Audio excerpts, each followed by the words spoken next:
The amount of people that were hardcore Hexicans that were talking shit about Richard, bros, it's fucking crazy. He's abandoned us. Like, bro, the SEC is after his fucking ass. He's fucking watching his ass. So because it's even worse if Richard goes down for the SEC, it's worse for all, bro. You want a bear market? Wish that. And that's the crazy shit too. It's like, but the thing is, like, everyone gets caught up in this. I remember seeing token founders shitting on Richard with like, and like, imagine this. I launch a project on Ethereum. It's a successful project. And then I'm wishing Ethereum failed. So what? So what? All my users and myself can be poor? It's insane, dudes. Like, come on, man. It's straight insanity what's going on.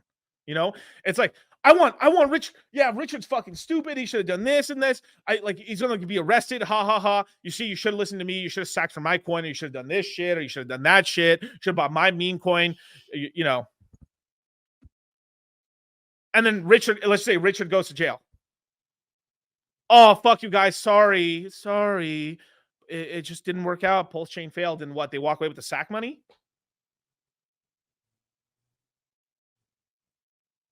Bros. Now, I think Richard's going to win. Now, there's a couple scenarios. I think Richard's going to win. I truly do. I think they're going to drop it. But even in the worst case, I think Richard might even, knowing kind of how Richard is a little bit, I think I could sort of see a catch me if you can attitude, maybe. But you know, so, I mean, there's a reason he's got his Twitter like that, I'd imagine, because like if you look at his Twitter, right? There's, you basically, to get served, they can find ways. So if they can't serve you in real life, what they can do is that they can get a court order, and then they can announce it on Twitter, and they said that way. But because he's put on his Twitter that like, hey, I don't read my Twitter, I don't do this, I don't do that, I only interact with people in person,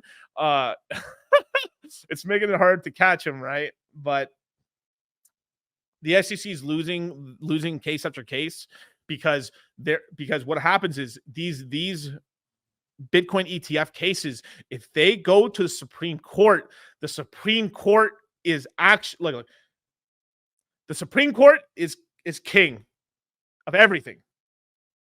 They're the judge. They're the real judges, and whatever they say go, it trumps everything. But it has to get to their level. So the whole thing is the SEC is running in this gray zone. They're able to operate and do a lot of fuck shit. Like they've been fucking with crypto. They've been allowing things to pass. Oh my, like in 2017, we're fucking pumping, right? We're going to 20. We're at 18,000. Then literally the U.S. Treasury asked the SEC to pass this shit, and they pass they passed futures trading for Bitcoin so they can short the fuck out of Bitcoin, and they crash the price. Incredible. So what happens is, so right now it's a big gray zone. They like, there's no real rules with it because it's all loosey goosey, right? So because it's so loosey goosey, the SEC can overstep their fucking bounds of what they can do because there's no real rules on it. But if the Supreme Court rules that they can do this, they've now lost an incredible amount of power.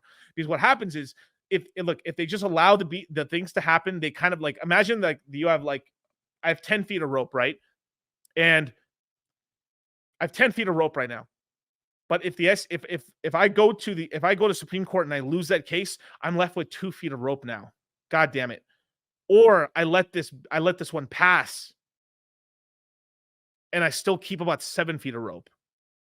So it is this whole thing where like, fuck, we passed that one, shit.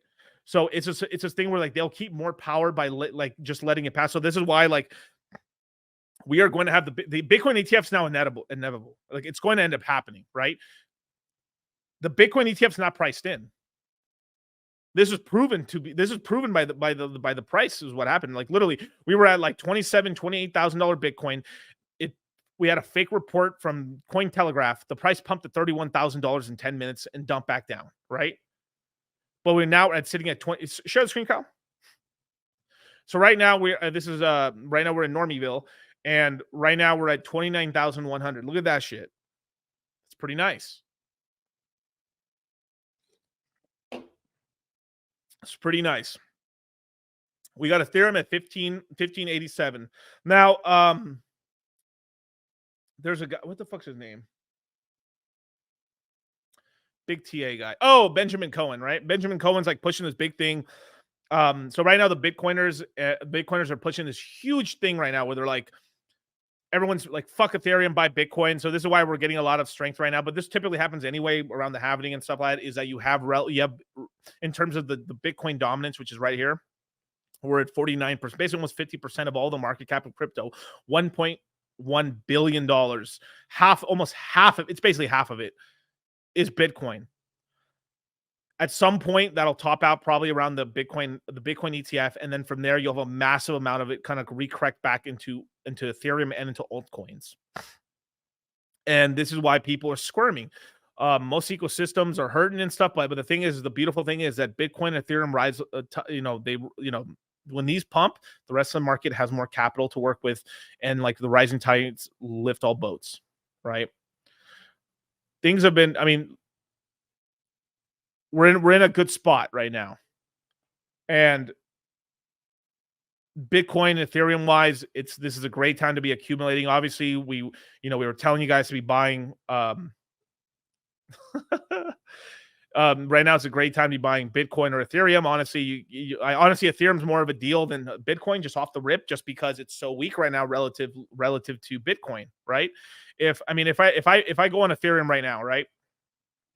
And okay, whatever. And I put down, let's put 29,000. I'll be super nice. 29,200, right? So right now, for one Bitcoin, you can get about 18.4 Ethereum right now. So one Bitcoin gets me about roughly 18 Ethereum. That'll probably increase. Pro tip: it'll probably increase to somewhere between 22 to 25 at the top of the Bitcoin dominance.